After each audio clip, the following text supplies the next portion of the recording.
Blood cancer میں مبتلا ایک کمسن بچے کی فوجی بننے کی خواہش کو پورا کر دیا گیا ہے۔ اپنے مضبوط ارادوں سے عبدالباسط بستر مرگ کو چھوڑ کر ایک دن کے لیے پاک فوج کا حصہ بن گیا۔ ننھے سپاہی کے جذبہ حب الوطنی کی کہانی، الفت مغل کی زبانی۔ خون کے سرطان میں مبتلا یہ کمسن عبدالباسط ہے۔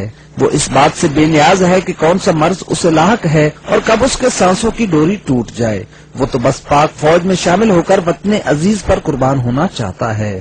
کمسن سپاہی ایک بہادر سولجر کی طرح فخریہ انداز میں اپنے اعلیٰ فوجی افسران کے ہمراہ یوم آزادی کے موقع پر چیف آف آرمی سٹاف کا پیغام سننے کے لیے آئے۔ میں بہت بڑا فوجی بنوں گا اور میں دشمن سے مقابلہ کروں گا، یہ میری دعا ہے بس۔ GOC Malir garrison major general Asfand Yar نے chief of army staff general Ashfaq Pervez Kayani کی جانب سے کمسن سپاہی کو پاک آرمی کا ایک دن کے لیے حصہ بننے کا سرٹیفکیٹ دیا۔ ہم اس پہ بڑا فخر سمجھتے ہیں کہ ایک ینگ آدمی جو ہے وہ ہمارے ساتھ منسلک ہونا چاہتا ہے اور سولجر بننا چاہتا ہے۔ ننھے سپاہی عبدالباسط کے والد اپنے کمسن بیٹے کو فوجی وردی میں دیکھ کر آبیدہ ہو گئے۔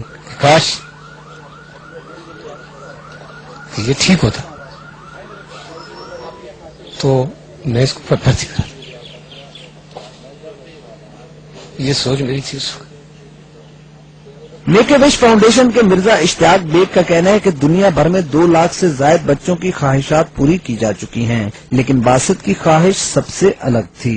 کمسن سپاہی عبدالباسط نے ایک رات کے لیے فوجی بیرکس میں ساتھی جوانوں کے ہمراہ قیام کیا، پریڈ میں حصہ لیا، جنگی ہتھیار دیکھے اور تربیت حاصل کی۔ ان کے اعزاز میں بڑا کھانا بھی دیا گیا۔ عبدالباسط کو 1 دن کی تنخواہ اور دیگر مراعات بھی دی جائیں گی۔ جان لیوا مرض میں مبتلا بچے کی خواہش پوری کر کے جہاں پاک فوج نے ایک ایسی تاریخ رقم کی ہے جو دنیا کی کوئی اور فوج نہیں کر سکتی، اور ایسے بہادر بچے بھی اسی ہی قوم میں پیدا ہوتے ہیں جن کو موت سامنے نظر آئے اور ان کی آخری خواہش فوج میں شمولیت کے ساتھ وطن عزیز پر قربان ہونا ہو۔ جان لیوا مرض میں مبتلا ننھے باسط کی زندگی کی سب سے بڑی خواہش پوری ہو گئی ہے۔ دعا ہے کہ وہ عملی زندگی میں اس مرض کو مات دے کر پاکستان آرمی کا حصہ بنے اور ملک کا نام روشن کرے۔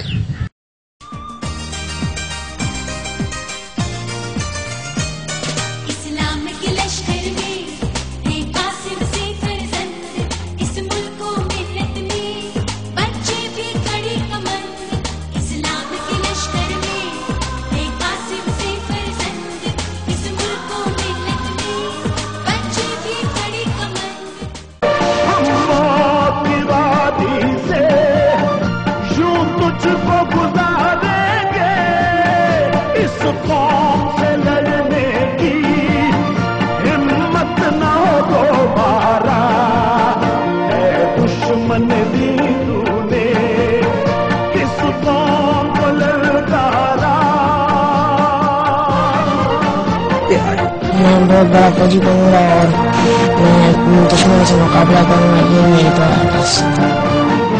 اس قوم کا ہر بچہ اللہ کا سپاہی ہے، اس خاک کا ہر ذرہ تقدیر الہی ہے، اس ملک کا ہر گوشہ ایک زندہ گواہی ہے، ہر ایک دھڑکتا دل ایمان کا ہے گہوارہ، اے دشمن نے تو نے کس قوم کو للکارا، لے ہم بھی ہیں صف